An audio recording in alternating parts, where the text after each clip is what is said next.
I remember vividly it being a young man getting ready for high school.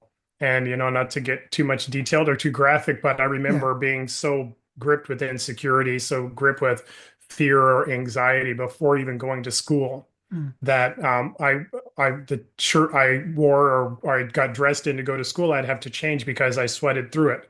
I remember that guy who was, walking into school feeling like I was a failure waiting to happen, feeling like, that imposter syndrome that I wasn't qualified or as good as everybody else around me. What I tell the people I work with is you're either living from who you're created to be or what your life has told you.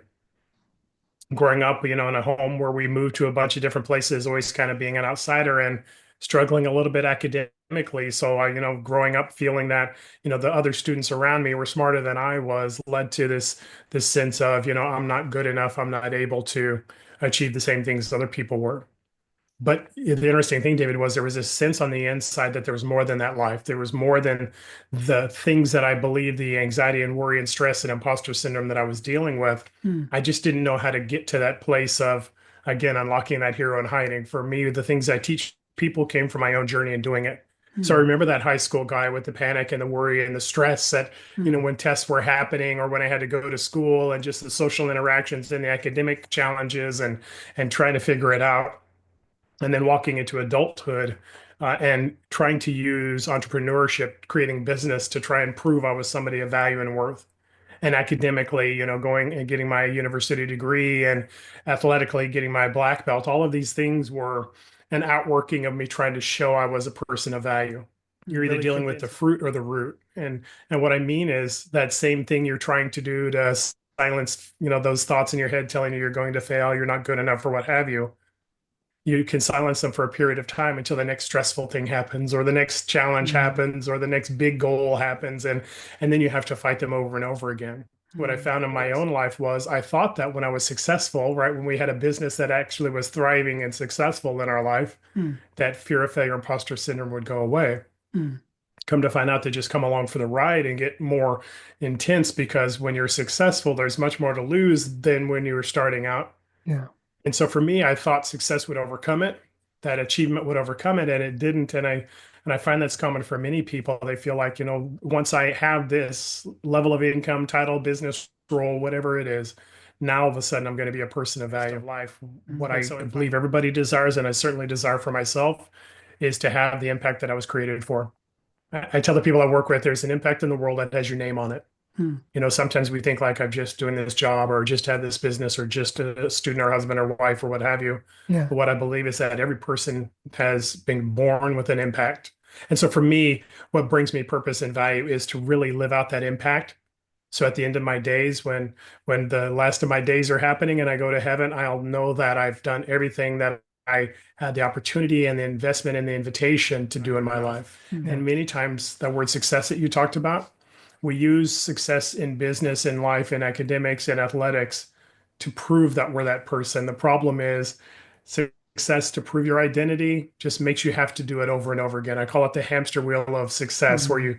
you are joyful at your success for about 10 minutes and then you have to do it again and then you have to do it again because you're constantly feeling that you have to prove your worth versus living from Yeah, your worth. absolutely. Well, what I tell Yeah. people is this: I'm either living from my identity or I'm using my experiences to prove my identity. Hmm. Meaning that here's a great example. I believe that when I became a successful entrepreneur, when I had a business that was thriving, I would be somebody of value. I would have finally made it. I would have finally been that person I believed I could be. And so my identity was tied in the outcome of my business.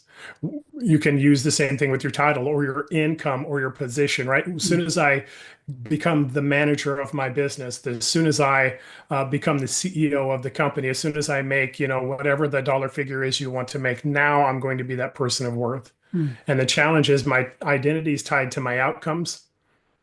When in actuality, if scripturally, biblically, you can look, the outcomes that you've seen in the Word of God, and every person I ever read about it within the Word of God, their outcome came from their identity. It didn't create their identity. Who I Mm. am is creating the outcomes that I have in my life. Who I'm created to be lived out creates the business opportunities, the ministry, positions, the relationships that I have. I am not who I am because I have those things. I have those things because of who I am. Living from who you are matters more than trying to use things to create your identity. Does that make sense? They believe, like I did, I really shouldn't celebrate anything until I am the CEO, until I am that world-class athlete, until I am that entrepreneur. And what happens is what they don't realize is if you don't celebrate ordinary successes, you'll never get to extraordinary ones. And the second part of it is for many of us, fear of failure. Imposter syndrome is really this fear that I'm not going to cut it, I'm not going to make it, I'm going to fail at this. When I create an accomplishment in my life, what I show myself is that I have a track record of daily success in my life. I may consider them ordinary. I may not celebrate them, but what I show myself with that list is I succeed on a daily basis. So when challenges come up and I maybe don't succeed at the outcomes I desire, it's not something that tells me I'm a failure. It's just an activity that I've walked through that didn't work.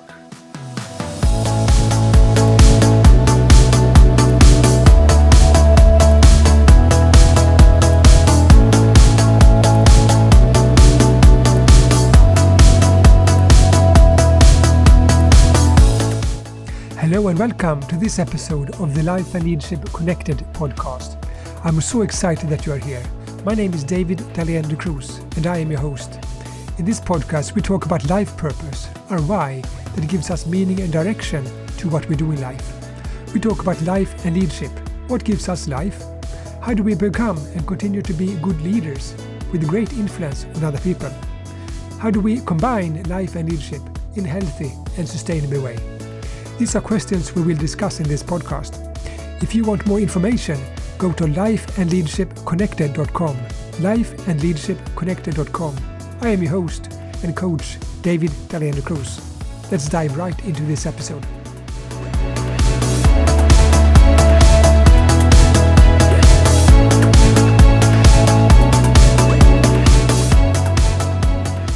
Hello and welcome to a new episode of the podcast Life and Leadership Connected podcast. And today I have the guest whose name is Mark Collins. Mark Collins. Welcome to the podcast, Mark.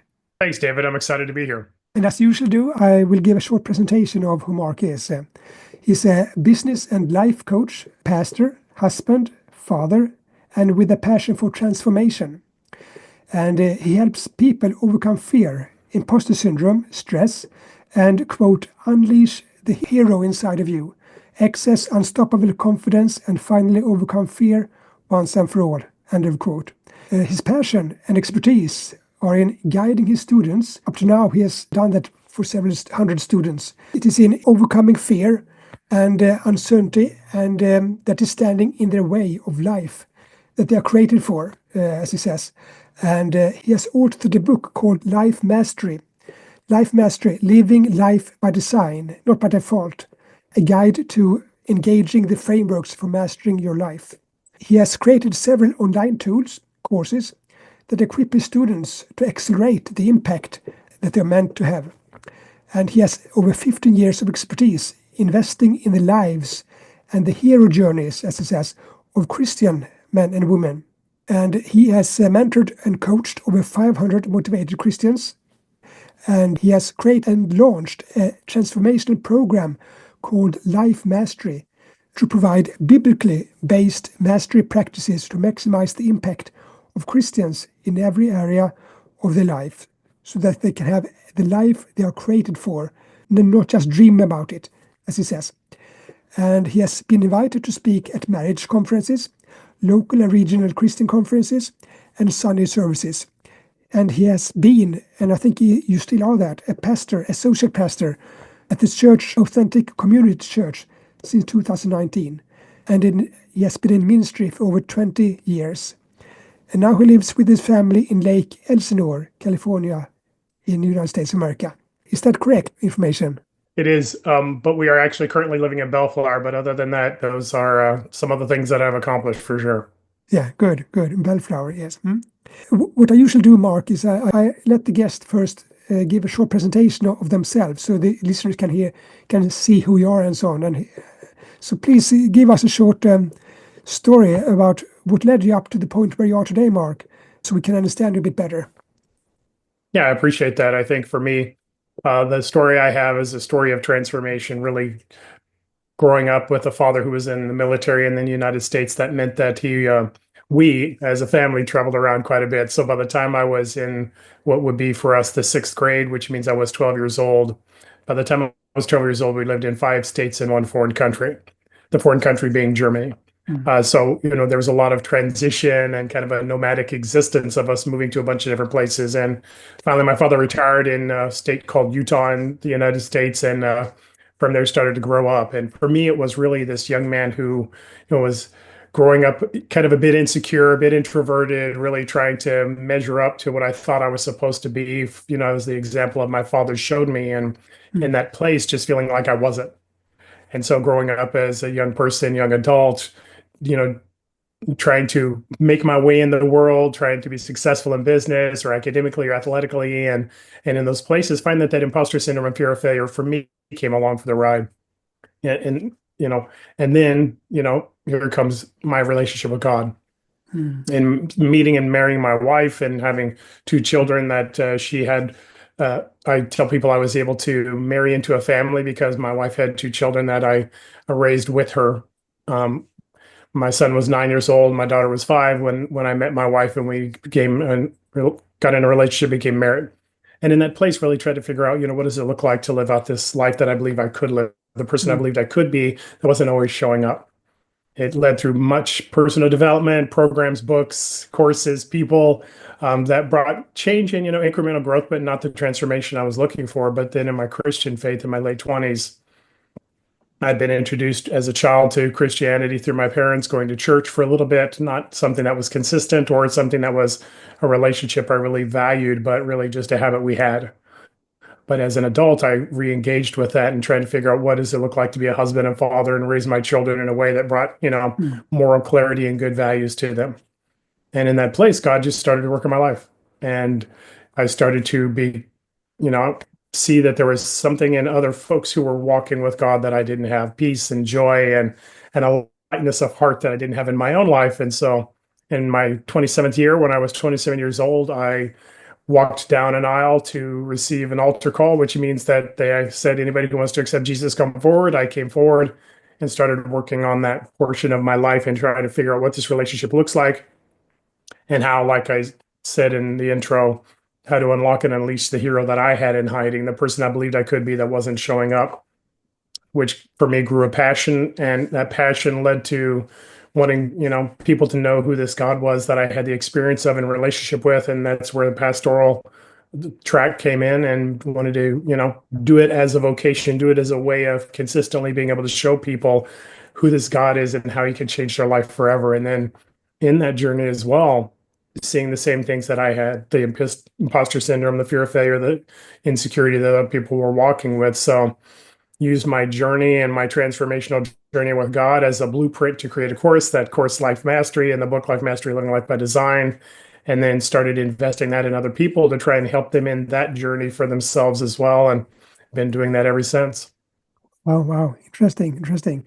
And usually when a person gets a passion for something, as you are, Mark, often it originates in his own experiences, which you've described a little bit already. Often they have the same problem that they try to help other people with. And I wonder, how was it for you? Can you maybe tell us a little bit more about that in more details? I understand that you had some experience with imposter syndrome yourself and so on. Can you, for those listeners who might have the same thing, could you dwell a little bit about that? Yeah, absolutely. I remember, yeah, I remember vividly it being a young man getting ready for high school. And, not to get too much detailed or too graphic, but I Yeah. remember being so gripped with insecurity, so gripped with fear or anxiety before even going to school Mm. that the shirt I wore or I got dressed in to go to school, I'd have to change because I sweated through it. I remember that guy who was, walking into school feeling like I was a failure waiting to happen, feeling like, that imposter syndrome that I wasn't qualified or as good as everybody else around me. What I tell the people I work with is you're either living from who you're created to be or what your life has told you. Growing up, in a home where we moved to a bunch of different places, always kind of being an outsider and struggling a little bit academically. So I, growing up feeling that, the other students around me were smarter than I was, led to this sense of, I'm not good enough, I'm not able to achieve the same things other people were. But the interesting thing, David, was there was this sense on the inside that there was more than that life. There was more than the things that I believed, the anxiety and worry and stress and imposter syndrome that I was dealing with. Mm, I just didn't know how to get to that place of, again, unlocking that hero and hiding. For me, the things I teach people came from my own journey and doing it.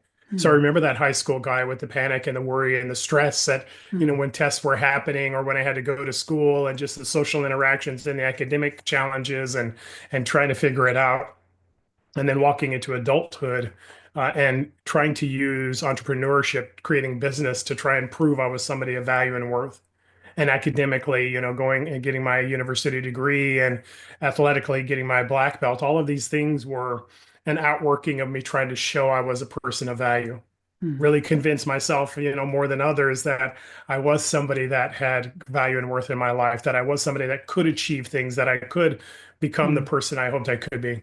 mm, And in that place, for many people, myself included, reaching out for all of the personal development programs, the books, the courses, the teachers, and all of that. But finding that what they really did was give you habits for management, not transformation for living. What I mean is the same habit you had to use to get there, right? The mantras or affirmation you use to silence, those voices in your head saying you're going to fail or whatever, mm, using those over and over again. And the challenge with a lot of that is, that I saw in my own life and with other people I work with is you're either dealing with the fruit or the root. And what I mean is that same thing you're trying to do to silence, those thoughts in your head telling you you're going to fail, you're not good enough, or what have you. You can silence them for a period of time until the next stressful thing happens, or the next challenge mm, happens, or the next big goal happens, and then you have to fight them over and over again. mm. But what I saw in the Word of God was there was this, verse God said, Jesus said actually, which was this: "He who the Son sets free is free indeed." That life of Yeah. always fighting off the fear and imposter syndrome didn't feel like freedom to me, and it felt like less than the promise that God had. Mm, So in that place, I was started to unpack the scripture and try to find instruction in it, and started to figure out how to use those instructions to live it out. With us and the work that we do, it all comes from identity. Who did God create you to be? mm, Right. And how is that greater than the life that you've lived, whether it's great, painful, horrible, wonderful, or somewhere in between. But yeah. also, this person you're created to be is more than the successes you have. What I found in my own life was I thought that when I was successful, right, when we had a business that actually was thriving and successful in our life, Mm, that fear of failure, imposter syndrome would go away. mm, Come to find out, they just come along for the ride and get more intense, because when you're successful, there's much more to lose than when you were starting out. yeah. And so for me, I thought success would overcome it, that achievement would overcome it, and it didn't. And I find that's common for many people. They feel like, once I have this level of income, title, business role, whatever it is, now all of a sudden I'm going to be a person of value. Mm, And so in finding it in my own self and pulling out the instructions of God in it, and started to find, biblical instruction on how to master my thoughts and how to understand identity and my created value versus the things that I do in the past that I've lived, I started to really see change in my life. So anxiety didn't come up every time something happened, a mistake happened, or whatever you could call it, a failure. I say that with mm, air quotes, something you expected as an outcome that didn't happen. In the past, I would blame myself for it. Oh, I should have known. Should have been better. Or, all those things you mm, use to blame yourself for the walk that or the things mm, you're walking through. mm, Instead of that happening, I was a person who was walking in with assurance, with confidence, with purpose, with passion, mm. and really being the person I believe that God created me to be. Yeah. And finding that transformation and the actual outcomes that God promised living out in my life, I was, just overwhelmed with the passion to see other people do the same, because I saw the same journey that so many people were on. And in that place, I started to invest in them, find success in being able to help other people, and find the excitement in seeing that others were walking in this transformational journey, what I call life mastery journey, to actually live your life by the design that God had for it, Mm, not by the default of what the world says is what everybody's supposed to be doing to try and figure it out. yeah. Wow. Hey, thank you, Mark. Thank you. I usually ask 4 questions in this podcast to all guests, and I will ask the first one here. And this first one is related to what we are talking about. The first one is, what gives you purpose, meaning in life? What is your why, your purpose, motivation for what you do? And I can imagine indirectly you've already answered that question, but I would like to hear what you say. No, I think if you looked at a mechanism, it would be life mastery. It would be using these tools and strategies to help people have the same transformational journey I had. But in Mm, the larger context of life, what I believe everybody desires, and I certainly desire for myself, is to have the impact that I was created for. I tell the people I work with, there's an impact in the world that has your name on it. mm, Sometimes we think like I'm just doing this job or just had this business or just a student or husband or wife or what have you. yeah. But what I believe is that every person has been born with an impact. And so for me, what brings me purpose and value is to really live out that impact. So at the end of my days, when the last of my days are happening and I go to heaven, I'll know that I've done everything that I had the opportunity and the investment and the invitation to do in my life. Mm, mm. Thank you, thank you. Many people they want to be quote successful, and many people Mm, are the fear of failure. These things can lead to what you said before, imposter syndrome, excess mm. stress, and so on. And how often do you see that in your clients and so on, or people that you meet, imposter syndrome? Yeah, absolutely. I think for people who are so if I'm living a life that's very comfortable, it never comes up.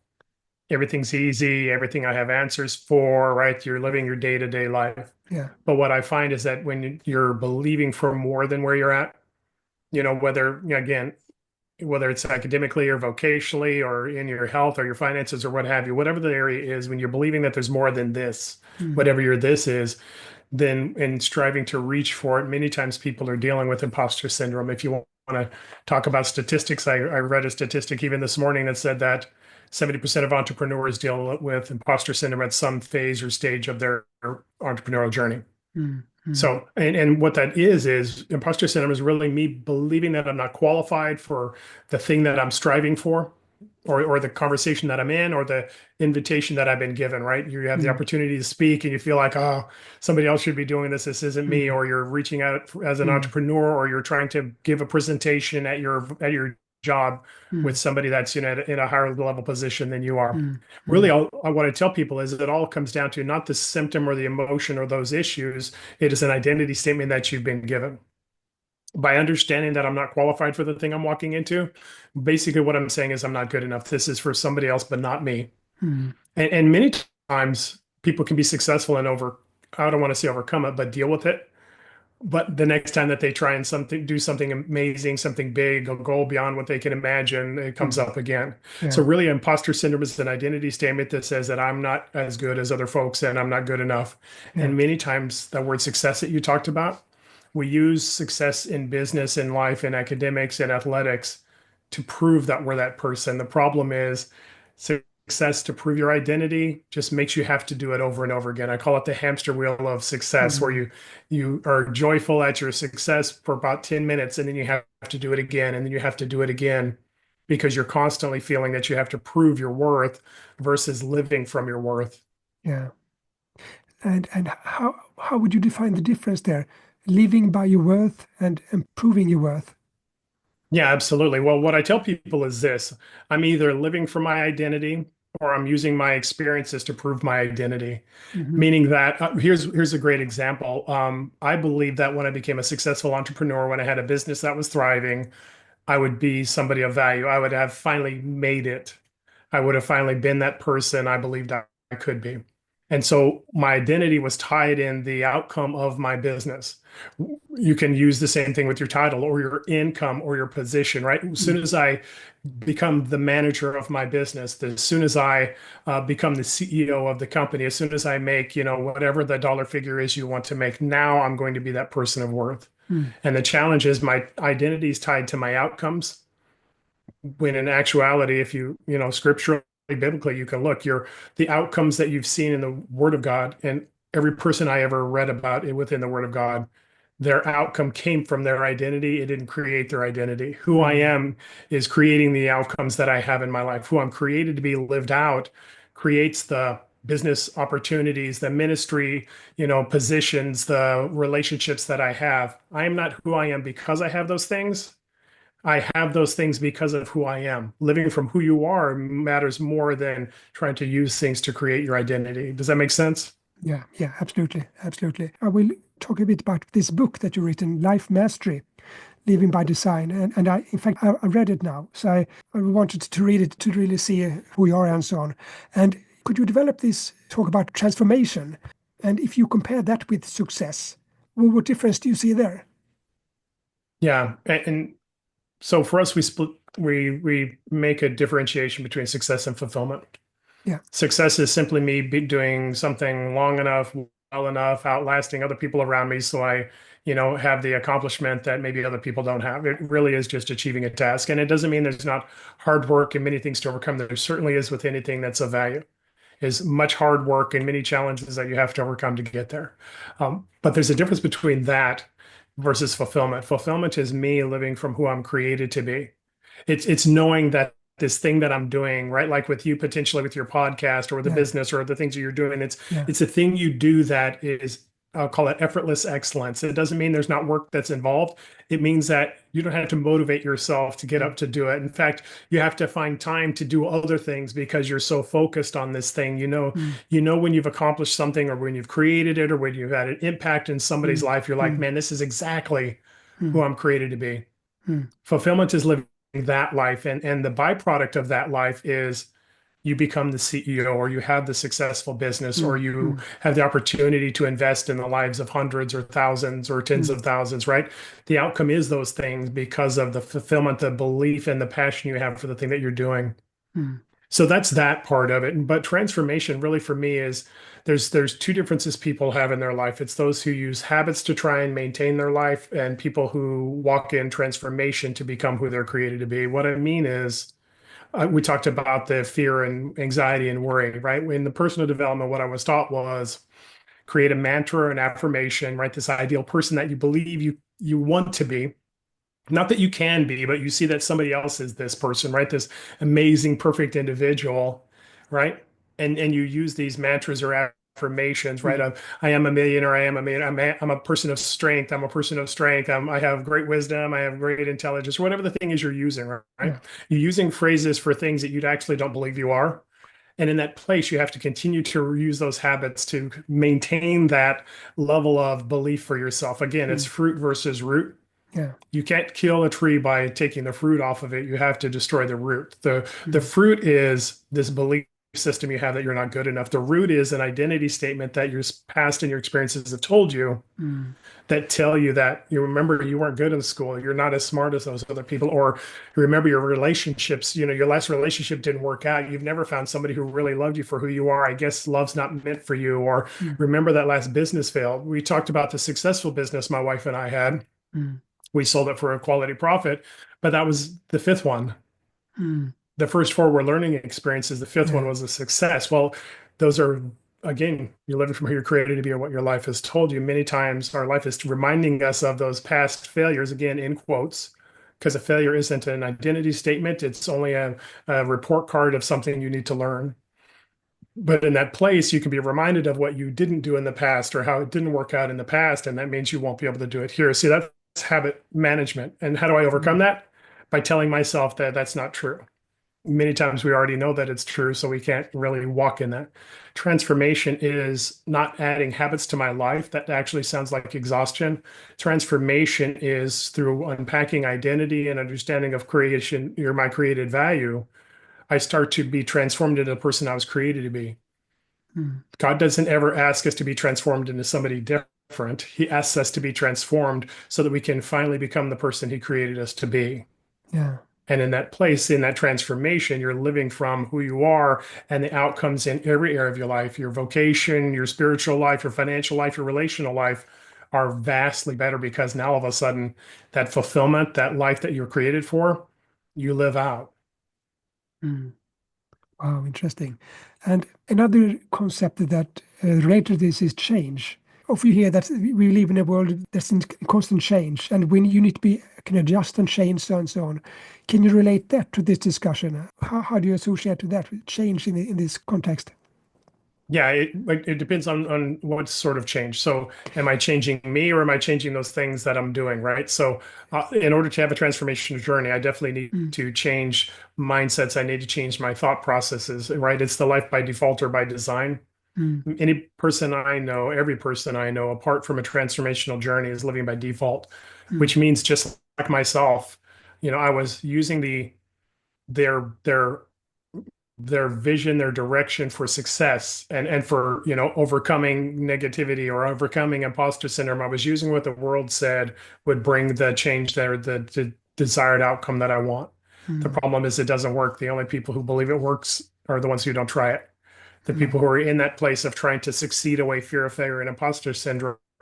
I've worked with them. I know those individuals. I've been one of those individuals. You find out that it just comes along for the ride. It doesn't leave just because you've gained another, zero at the end of your income, or you've in a new zip code, or if you have a bigger house. So what you find is that people are living by default. They're trying to change themselves instead of reveal themselves. yeah. And in that place, the change of the way you understand and the paradigm you have of what it looks like to live out the life you're created for is absolutely important. Understanding that who you think you are, you'll become. So instead of trying to manage your thoughts when those negative thoughts come up, actually pre-framing yourself by using your own understanding of who you are to invest in your thought process, basically creating thoughts that you focus on versus allowing your life and your experiences to tell you who you are. So Mm, there's those changes that are happening, but changing as a person is just a habit to be maintained. And I know because I've been there, it leads to exhaustion and failure. mm, Because at that point, if you're perfect and you continue to do these habits, mm, you'll continue at least be able to maintain, some level of, hope that I won't have fear the rest of my life. But the challenge is the minute you stop, none of those things work anymore. You haven't been transformed. You just had a habit that you use in place of that. yeah. If a person come to you that doesn't have a faith, but he said, I want to find who I am. I want to, Yep. how do you go about then? I mean, what you're talking about, they need to find the identity. I hear that. Hmm. But tell me, stepwise, how do you lead them on this journey? Can you share the Yeah. first few steps? Yeah, absolutely. So here's the truth of the matter. What I tell people is the truth works even if you don't know the author of it. And so the strategies we use, you don't have to be a person of faith or a Christian to be able to invest in them and have them work in your life Mm, because the principles that God gives us work even if you don't know him by name. So first principle is this identity, your created value. The truth of the matter is I believe innately in all of us, that person that I talked about in myself, right? This hero in hiding. I think if I would ask anybody in your audience, do you believe that there's more than the life you're living right now? Many people would raise their hand and say yes, whether they're mm, persons of faith or just a person trying to succeed in life. yeah. And I also believe that if I was to, help them to unpack innate characteristics, and what I tell them is this: your identity isn't your past and what it's told you. It's not your successes and what they've told you. It's the person looking back in the mirror with me. So, an identity statement for me would be something like, I'm a person of character and worth. I'm a person of passion and integrity. I'm empathetic to those who are in need, and I'm compassionate to those I love. I invest in relationships at a deep level with those that I'm in love with and that love me. So those are all portion of an identity statement, and none of them were spoken directly about my faith, but all of them spoke directly about my characteristics, Mm, right? My character, my value, my integrity, my worth, my passion, those things that make me me. They're not what my past has told me, they're not what my successes have proven, but they are who I am. And so if you're not even a person of faith, it would be the same journey as the person who was. And it's this. Let's first start with an I am statement. I just gave you a portion of one that I use that I've reminded myself of until I became that person, mm, right? The person you remind yourself of until he shows up into those those conference rooms, those opportunities, those conversations, and those stressful moments, right? You're reminding yourself of who you are until he shows up. So the first is, who are you? It's an I am statement that we invite people into. We add two more steps to it. The second step is a celebration list. And what I do with mm, people is say, hey, here's what I need you to do. Answer this question. What do you love about you? mm, Because what I know is in many people's lives, frankly, everybody I know apart from a transformational journey, what I know is that they're a lot like I was, which is if I was to try and describe myself, I would first tell you the things I'm not, the things I don't like, the things I mm, haven't done versus mm, the things I have, mm, right? Our ego tells, when we're living from our ego, we tell people the things we do. But when we have those quiet conversations just to ourselves, we see those things that we're not. mm, And so the celebration list gives you the ability to start to have a better picture of who you are apart from your outcomes. mm, And in that place, it's not a celebration of the things you've accomplished, but the things you look at in the mirror and say, I love this. For me, I love the fact that I have blue eyes. I love the fact that I'm 6'3". I love the fact that I laugh at goofy humor. Mm. I love the fact that I love chocolate, right? These things in my life, attributes that I have that I love about me. And so I tell them to do a list of 20. And Yeah. then the third thing we do is an accomplishment list. And I invite them again to do 20.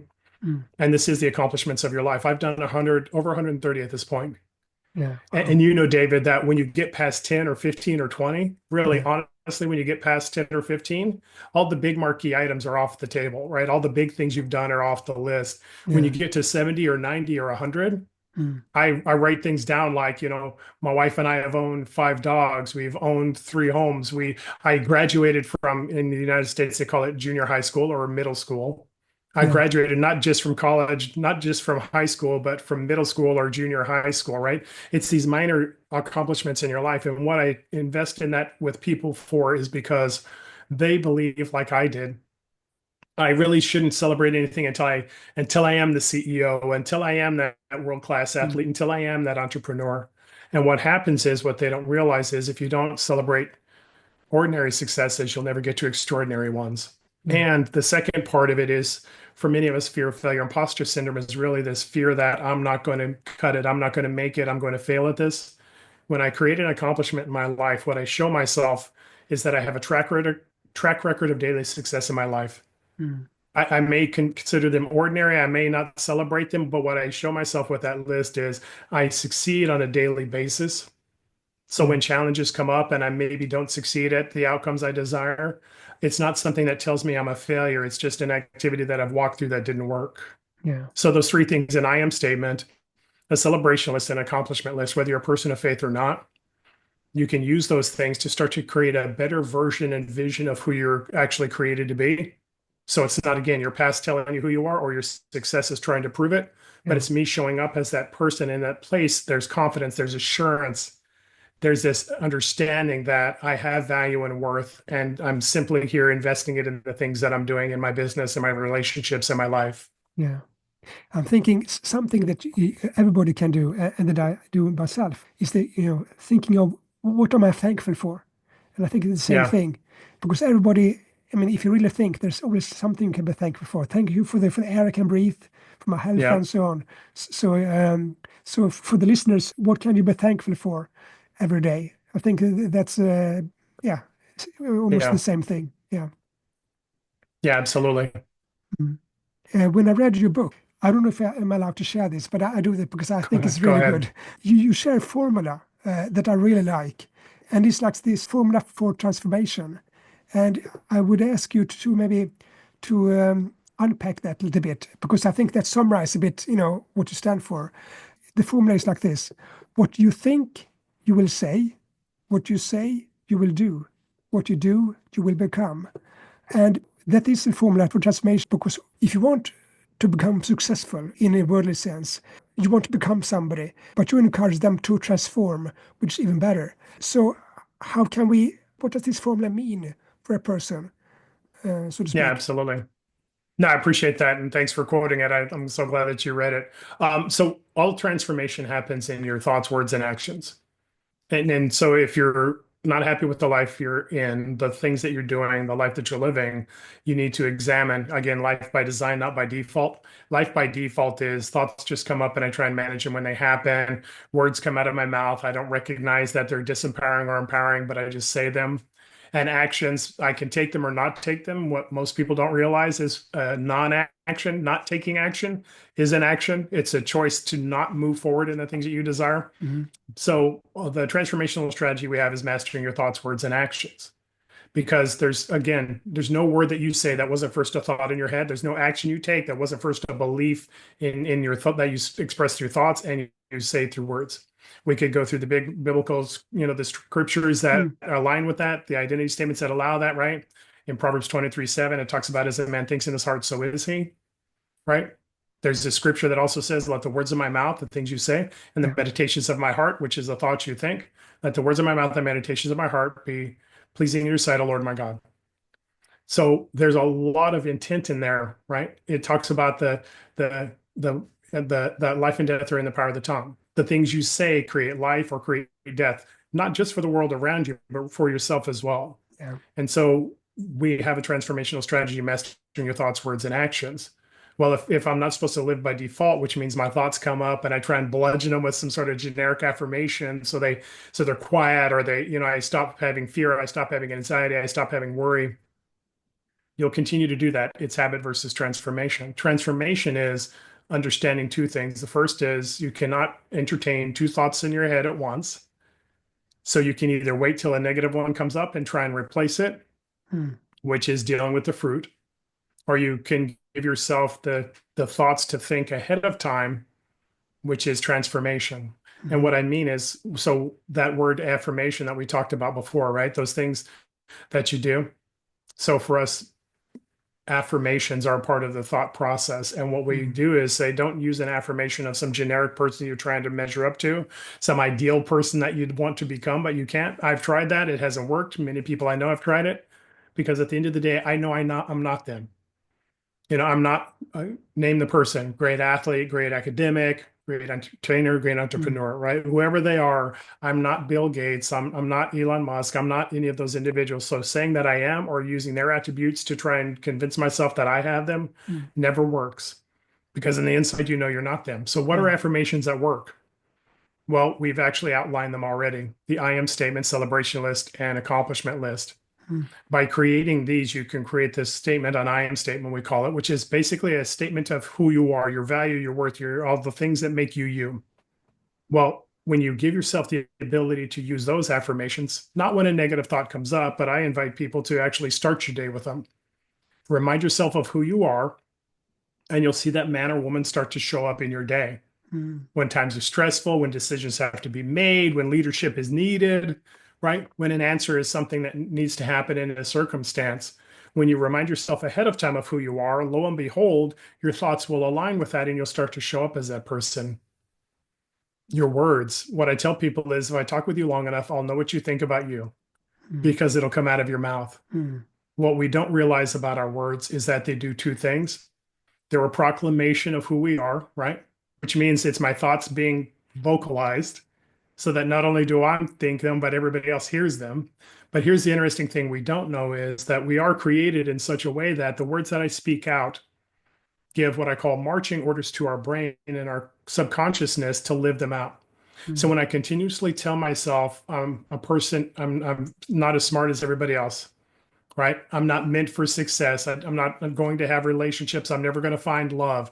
When I continue to speak disempowering things about myself, I give mm, my brain marching orders, instructions on something to live out.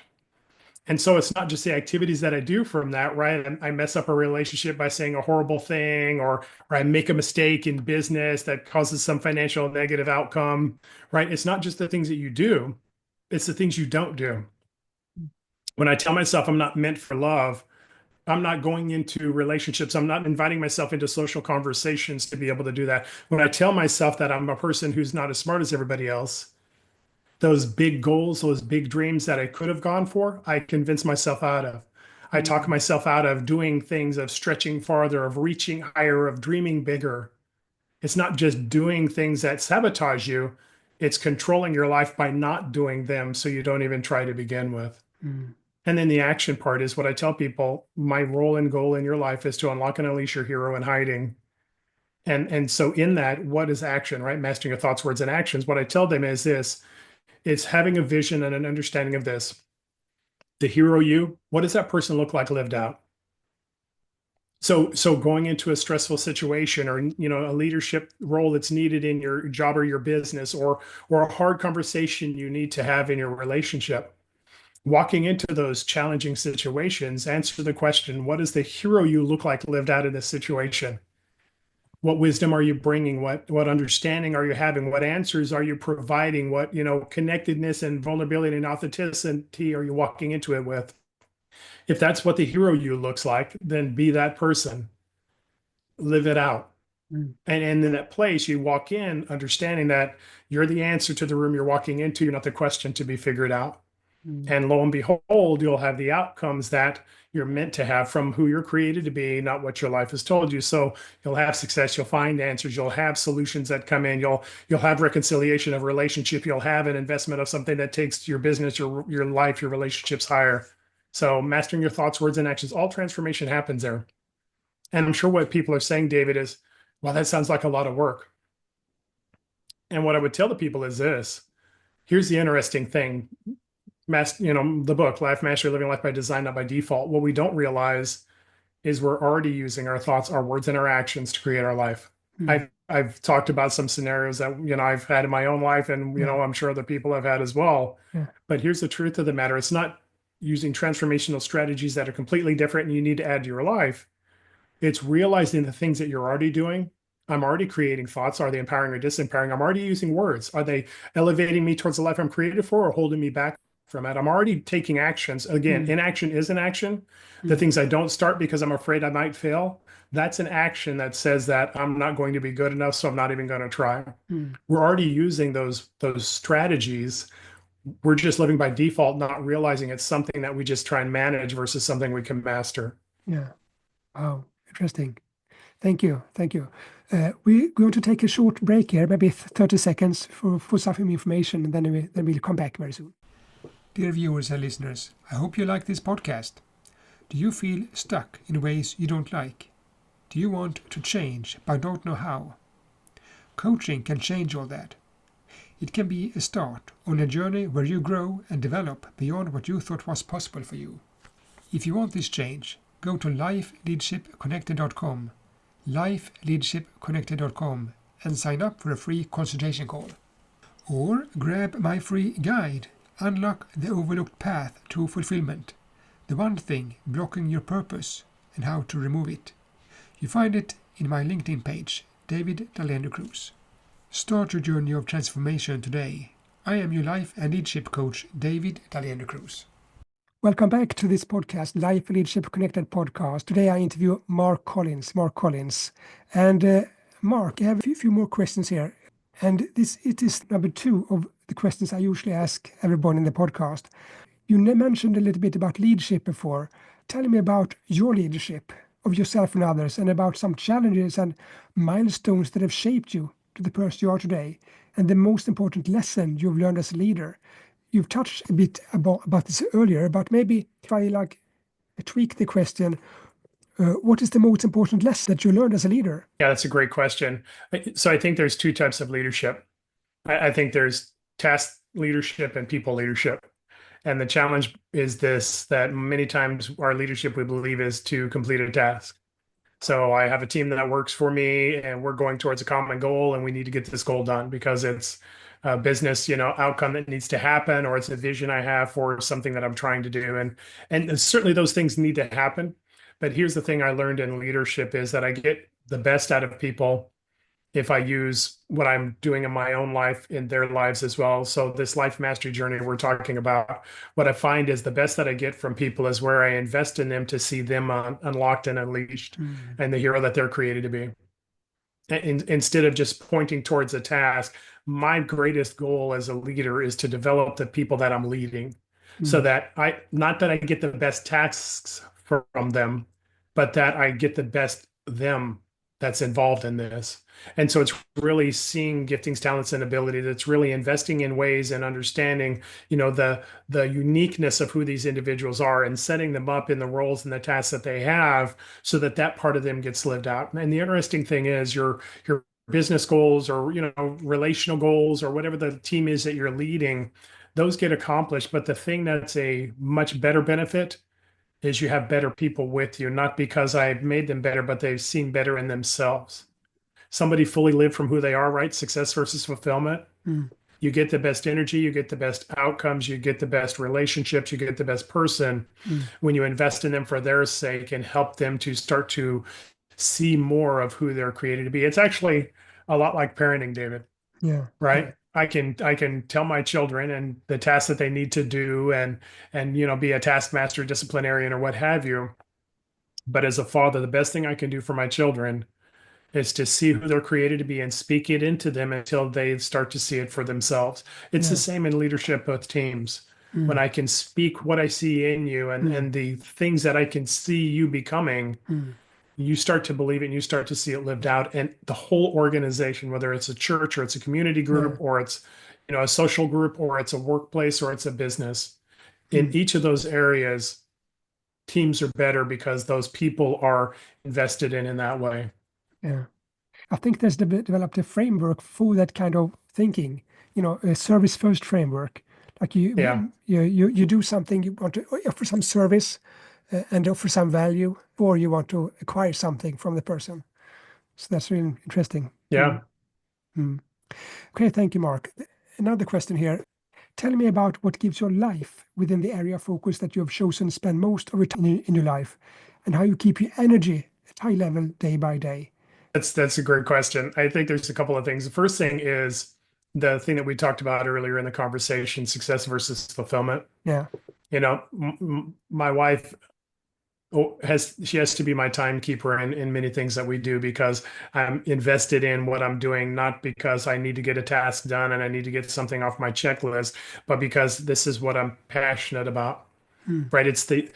For all of us, it's that impact in the world that has your name on it. It's the you thing that, energy comes easily and motivation is always there. It's challenging to find other things or to pull away towards other things because you're so invested in it. So this is kind of that thing for me, but here's the outcomes that really bless me and the thing that really assures me that I am having the impact I'm supposed to have. It's the testimonies of those people that I work with. It's seeing transformation in their life. It's seeing them overcome, their fear of failure, their imposter syndrome, their anxiety, worry, and stress. Mm.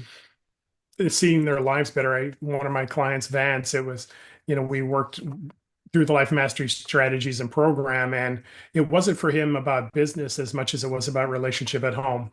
And, Mm. and and it was so joyful to see that he was, at a high level within his organization, but he was kind of detached at home. He was a provider. He was, the father as a, disciplinarian, as the answer person, and all of those things that, are some of the roles that we use.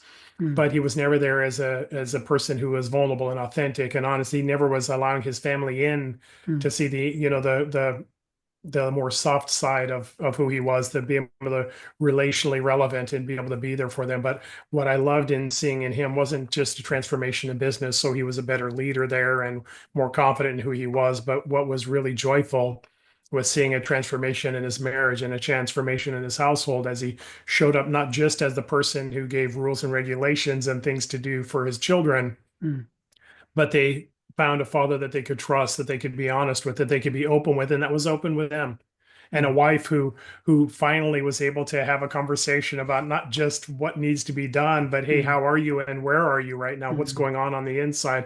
And being able to be vulnerable and brave enough to be able to share those things Mm. in his own life. So it's those stories and those outcomes that renew my passion, that remind me of the choices I've made and how they are exactly what I want to live my life doing. Yeah, great, great. The last question here, I think, Mark. Many leaders in their work, especially if they're very passionate, they work very, very hard. But then they need to keep the balance somehow. How do you keep the balance between work life and family life? Yeah, I think a couple of things. The first is that if we're trying to have balance, we're never going to succeed. From the standpoint of giving equal time to everything in your life just isn't going to happen Hmm. if you're going to succeed at whatever it is you're doing. Yeah. So I put a lot of time into my business. That is time that I'm not spending with my family. But I do spend quality time with my family. But at the end of the day, there's a couple of things that I keep in mind. The first is the unity of the relationships is what matters most. Mhm. So there's no sacrifice I make in creating the business and growing it. It's a sacrifice we make. And it's a conversation and a unity of saying that this is something we're willing to do because we both, my wife and myself, have these outcomes in mind and these beliefs and what our impact is supposed to be. Mm. And the second is to have non-negotiables in your life. And so while I'm all in with my business, for many people, and here's the truth of the matter, many people use business, their role, their goals as a substitute for identity. And in that place, Mm. the business is everything because I am who I am because of this thing. And that's where you start to see the understanding of identity and where you're using your outcomes to determine who you are versus living from who you are. When you start to walk in a life mastery journey, you start to know that you are the investment, you are the person of value. And so I'm not spending 17 hours of my day in my business and never talking to my family. I'm being absent and an absentee individual within my relationships. It doesn't mean I don't put a lot of time into the business. What it does mean is that my business isn't everything. It's just an aspect of who I am. Mm. And the same passion and investment I make into it is the same passion and investment I make into my family. We walk in unity and unity of purpose and goals within my relationship with my wife. But when I'm there, I'm there. I'm not answering phone calls when we're on a date. And we are doing dates, not as often as when we were in our 20s, Mm. right? But when I'm there in that, and I'm fully invested in it, just like I am in my business. What I tell people is this: who you are one place is who you are every place. And when you Mm. start to understand your identity, who you're created to be, your I am statement, you'll start to understand the investment your relationships need, and you'll invest in it. Apart from that, your outcomes have to tell you who you are. And so something's going to be sacrificed. So that thing that you believe is your identity, my job, my income, Mm. my possessions, is able to tell you who you are. But again, walking in that life mastery journey, it's not about a balance of equal time to everything, but the balance is understanding that I'm investing in all of these things with who I am, and the outcomes are the goals and dreams that I have for them. Yeah, wow. That makes a lot of sense because, as you said, identity is something inside of you in whatever environment you're in. So that's interesting. Yeah, Okay. absolutely. Thank you. Thank you, Mark. Is there anything that we missed so far to talk about that you think we should mention as well? The only thing I would say is this, we've talked about my whole history. We've talked about the programs that I invested in that brought change instead of transformation, and the reason Mm. why I created Life Mastery to Yeah. have a transformational program for myself. It really came from that, and then for others. Mm. But there's one thing that I did right. The one thing that is irreplaceable. I believe that Life Mastery is a transformational program. If you sign up, it's going to bring amazing results in your life. But Mm. there's one thing that I can't bring that you have the full ability to, and that's to believe in yourself until you get there. Mm. Again, I was in multiple programs, spent multitudes of dollars in them, in books and coaches and mentors and people who were trying to bring change into my life. That wasn't really a transformation. The one thing I got right through the whole process was I refused to give up on myself. That person, right? The hero in hiding, that person on the inside that I believed I could be. I refused to believe that I wouldn't become that person someday, that I wouldn't find that transformational strategy or formula to allow that person that I believed I was on the inside to show up in my life on a daily basis. And so for those people who are listening to this, who maybe have gone through a bunch of programs, or you're reading the Bible, but it's really just a task list that you're completing. It's not a transformation that you're receiving, or you're trying to find other ways of making it happen through success in some area of your life. What I would tell you is this: the one thing that you can do to get everything that you desire to have is to be able to believe in yourself and do what I said, which is to bet on yourself one more time. Whether you've done 10 things, 20 things, or 100 different things to try and get there and it hasn't worked, if you refuse to give up on yourself, I believe you're going to have the transformation that you desire. And that hero that you believe you can be, he or she is actually going to show up in every area of your life. You're actually going to see and love the person that you're becoming because it's exactly who you thought you could be. And in that place, live the life that you're created for. Refuse to give up on yourself, and you'll find the transformational strategies that'll get you there. Oh, thank you. Thank you, Mark. If people want to know more of you, where can they find you? Do you have some contact information, some website or LinkedIn or something like that? But I definitely am on LinkedIn, but what I try and do is be a one-stop shop, David. So for Yeah. me, that one-stop shop is my website. Yeah. It's the website is freedom-4-life.net, freedom-4-life.net. You can go out there and my course is out there, Life Mastery. You can get an electronic copy, any copy of my book, Life Mastery, Living Life by Design. And so those resources are out there for you to be able to sign up if you're ready for that transformational journey. If you wanted to contact me directly, have any questions about Life Mastery, you can reach me at Mark, M-A-R-K, at freedom-4-life.net. Great. Perfect. Perfect. Do you have any last thought? Some quote or something that you want to give the listeners and viewers before we end the podcast? The one thing I would tell people is this, and it's just something that has stuck in my head from the very beginning of my journey. It's this: who you think you are, you'll become.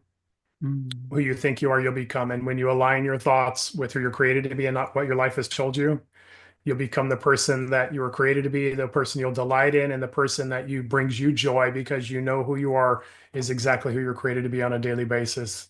Continue to change your thoughts, transform them into, using the formula of who you are, and you'll find that person show up in your life. Thank you, Mark. Thank you. So happy to have you on the podcast. Thank you. It was great being here. Okay, viewers and listeners, thank you for listening and viewing today. This is the Life Leadership Connected podcast, and my name is David Arian Cruz. We empower your journey. And thank you for listening on Apple Podcast, Spotify, where else maybe watching on YouTube. We welcome back next time when we release our next episode. Until then, bye-bye.